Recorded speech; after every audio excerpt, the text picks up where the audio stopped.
전해드린 대로 정부가 전세 사기 피해자들을 돕기 위한 특별법을 어제 공개했습니다. 네, 피해자들에게 실질적인 지원이 이뤄질 수 있을지 두 분과 함께 자세히 짚어보도록 하겠습니다. 최진영 변호사, 장유미 변호사 함께합니다. 안녕하세요. 네, 안녕하세요. 자, 이것이 좀 어느 정도 도움이 될까요? 지금 전세 사기 피해를 당한 분들에게?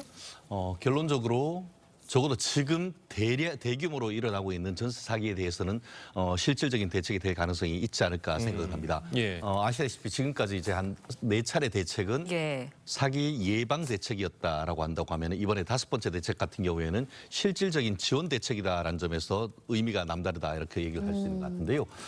기본적으로 핵심은 두 가지인 것 같습니다. 한마디로 내가 그 우선 변제권과 대항력이 있는 케이스 같은 경우에는 경매나 공매나 넘어갔을 때에 네. 이거 내가 사서 내 거로 하겠습니다라고 해서 우선 변제권. 만약에 내가 돈이 좀 부족하다.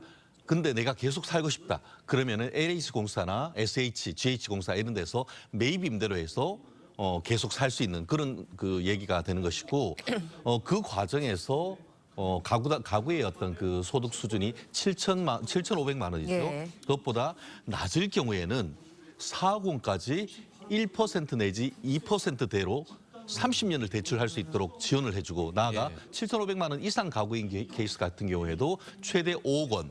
나아가 그 비율이 한 맥시멈 3% 내외에서 지금 그 굉장히 장기간 지원해 줄 수 있으니까 네. 이번 기회에 내가 내 집을 마련하겠다라는 사람들한테는 상당히 도움 되겠죠.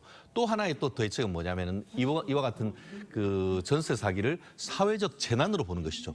그래서 주거복지 차원에서 뭐 취등록세라든가 이런 세제 혜택도 주기 때문에 결국 이번 기회에 내가 살던 집을 매수를 하려고 하는 그런 의도를 가지신 분들한테는 상당히 도움이 될 수밖에 없지 않을까 저는 그렇게 평가를 합니다. 예. 네, 사회적 재난으로 본다 이런 말씀해 주셨는데 피해자가 주택을 매수하기 어려울 경우에는 LH가 대신 피해 주택을 매입하고 피해자는 그 공공 임대주택에 우선 입주할 수 있게 해주는 제도이긴 한데 사실 지금 청년 매입 임대주택 평균 경쟁률이 수십 대 1입니다. 맞습니다. 그렇다 보니까 입장에서는 청년 임대주택을 구매하고 싶은 입장에서는 이거 역차별 아니냐 이런 이야기도 나오고 있거든요. 여러 불만의 목소리가 나옵니다. 왜냐하면 이번에 정부 특별법의 골자는 주거 안정을 담보해 주겠다는 거예요. 보증금을 찾는데 방점이 찍혀 있지는 않습니다.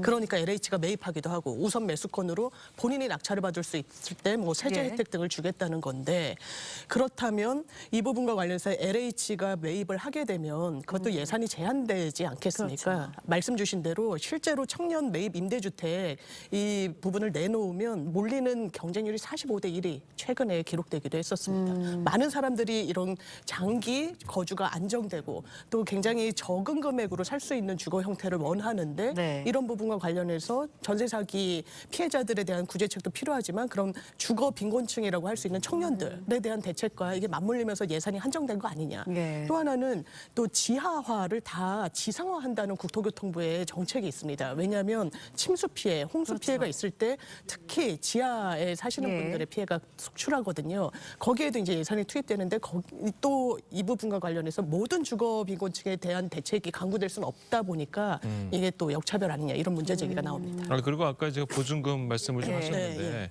지금 전세 사기를 당하시는 분들은 대부분 이제 서민들이 맞습니다. 많지 않습니까? 예. 분명히 보증금도 은행 대출을 통해서 이제 얻은 경우가 많을 텐데 맞습니다.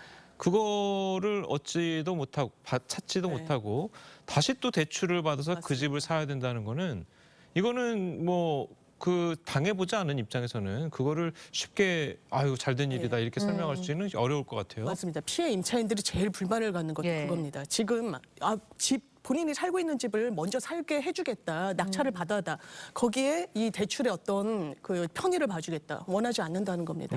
대출을 이미 끼고 있는데 본인의 보증은 못 받는 거거든요. SH공사나 LH공사가 매입하더라도 그렇습니다. 지금 부동산 시장이 좋지 않아서 유찰되면은 선순위 근저당권자가 있어서 지금 다 문제가 되는 것이거든요. 그럼 선순위 근저당권자에게 먼저 배당이 이루어지고 보증금은 못 찾을 수 있는 겁니다. 그러니까요. 예. 그렇기 때문에 그래서 야당 특별법안이 아예 정부가 이걸 매입해주자 이런 안 그리고 이 대책위를 상대로 여론조사를 해봐도 한 70% 이상이 아예 보증금 반환 청구권을 정부가 매입해주고 우리가 어느 정도라도 보증금을 건지기를 원한다 이런 의견이 우세한 건 사실입니다. 그런데 이제 야당 주장도 조금 그런 게 정부가 그거를 또 매입을 해가지고 보증금을 돌려준다는 거는 그건 또 세수를 써야 되는 거고 형평성 논란 다른 사람들과 일어나는 거고 좀 이거는 해결책이 그렇게 쉽지는 않은 것 같아요. 결국 이와 같이 이제 이와 같은 사태를 어떻게 보느냐의 문제인 것 같습니다. 예.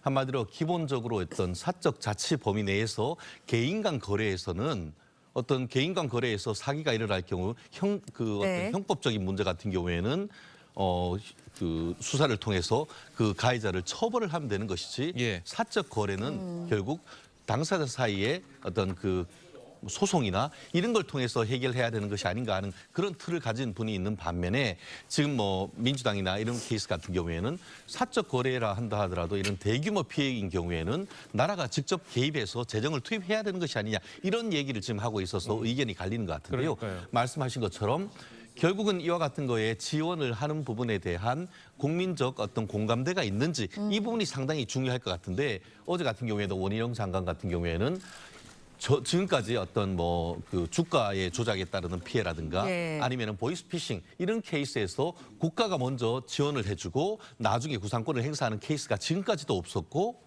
이런 부분이 선례로 남기는 것 자체가 부당한 것이 아니냐라고 해서 기본적으로 서로 사인 간의 어떤 거래에 있어서는 사인의 어떤 소송을 통해서 해결하고 다만 그 피해는 말씀드린 것처럼 복지 차원에서 특별법 차원에서 국가는 지원해주는 정도로 가야 되는 것이 오히려 큰 틀에서 봤을 때는 맞는 것이 아니냐 이런 어떤 시각의 차이가 지금 드러나는 그런 상황인 것 같습니다. 예. 네, 전세 사기 특별법 시행 이후 2년간 한시적으로 운영하기로 했습니다. 그러다 보니까 내가 지금 전세 네. 계약 기간이 1년 이상 남은 분들은 만약에 네. 내가 보증금을 돌려받아야 되는 시기에서 이런 피해가 발생했을 때 이런 전세 사기 특별법에 의해서 내가 보전을 받을 수 있을까 이런 우려도 있거든요. 그런 어떻게 우려 보세요? 있죠. 왜냐하면 전세 사기가 사실 지금 강서구, 네. 인천 미추홀구에 집중돼 있다고 하지만 전국의 뇌관입니다. 이른바 깡통 전세라고 해서 대출 끼고 있고 전세금까지 하면은 매입가의 매매가의 70, 80%에 달하는 게 전국에 산재해 있습니다. 지방도 마찬가지고요.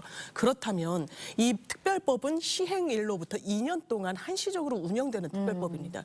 내가 지금 굉장히 불안한 그런 주거지에 살고 있는데 시행이 지나면 이 특별법에 의한 어떤 보전은 받지 못하게 되는 거죠. 네. 그리고 특별법에서 산정한 이 구제 기준책이라는 것도 상당히 좀 모호하다. 왜냐하면 전세 사기 혐의가 있어야 되는데 그게 구체적으로 어떤 건지 피해가 다량 발생해야 된다는 것인데 객관적인 수치는 어떻게 되는 것인지 여부부터 좀 치밀하게 좀 다듬어 나갈 필요가 있어 보입니다. 예. 결국은 다음 달 중으로 본회의에 상정될 예정이라고 네. 하는데 상정 뒤에는 곧바로 시행되는 겁니까? 이거는 어떻습니까? 결국 이 부분 같은 경우에는 어떤 정치적인 논란이 있는 것이 아니고 경제적 지원을 하는 부분이기 때문에 이런 부분에 있어 가지고는 빨리 시행되지 않을까 싶은데요. 예. 실질적으로 사기죄 같은 경우에도 보험 사기에 대해서는 보험 사기 특별법이라고 해서 일반 사기보다 처벌을 강화하는 그런 법이 이미 시행 중입니다. 그렇다는 점에서 여야 간의 어떤 합의가 된다고 하면 네. 이 전세 사기, 특히 서민을 위한 어떤 서민의 고혈을 빠른 이런 아주 죄질이 나쁜 범죄이기 때문에 이 부분에 대해서는 엄벌하는 형사처벌 규정을 만드는 것은 아마 여야 간에 합의하는데 큰 어려움이 없을 것 같고 그렇게 될 경우에는 향후의 어떤 전세 사기에 대한 대책으로서의 나름대로 어떤 규제할 수 있는 방법이 될 것이라고 저는 생각합니다. 예, 알겠습니다. 자, 오늘 두 분 변호사님 말씀은 여기까지 듣겠습니다. 잘 들었습니다. 네, 감사합니다.